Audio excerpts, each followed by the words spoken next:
Welcome crafters, let's craft this beautiful DIY clay ring dish. First, let's prepare the imprints into the ring dish. Here I'm using my Cricut to cut the shapes on the cardstock, but you could easily use a doily or cut something by hand. This mandala shape is available to download right on my website, which is linked in the description below.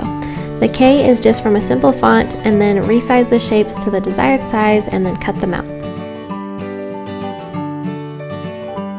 Next, roll out your polymer clay slightly thicker than 1/4 inch.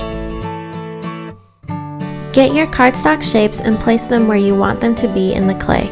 Then roll on top of them to press them slightly into the clay.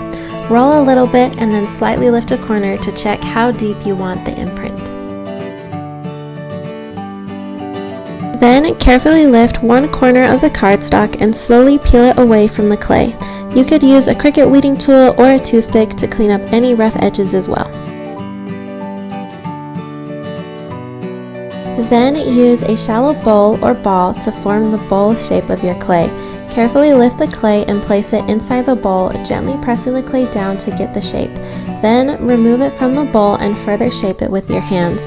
Before doing this step, you could also get a circle cutter or cup to cut your clay into a more perfect circle, but I decided not to because I wanted this ring dish to have a little more freeform character to it.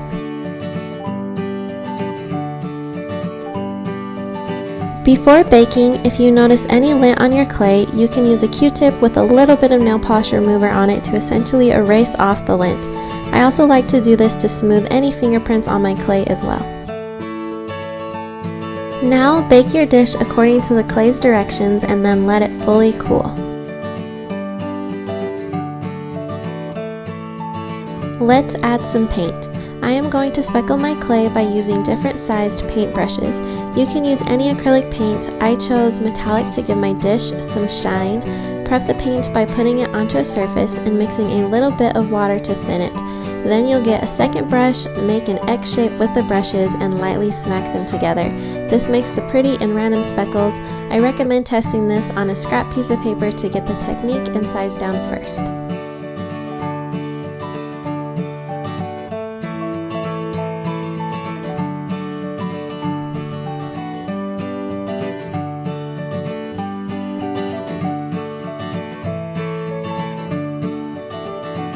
I also decided to paint on the edges of my ring dish with the rose gold metallic paint.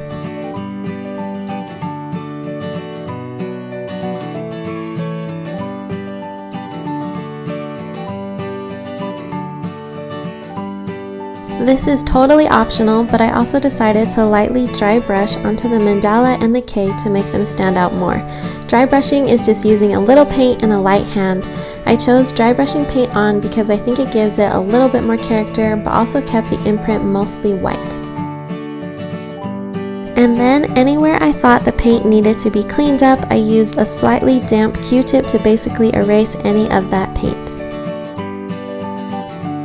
After the paint has dried, I sealed it with a water-based poly. I like gloss sealers because it gives the dish a ceramic look. I did 2 coats of sealer to really make it shine.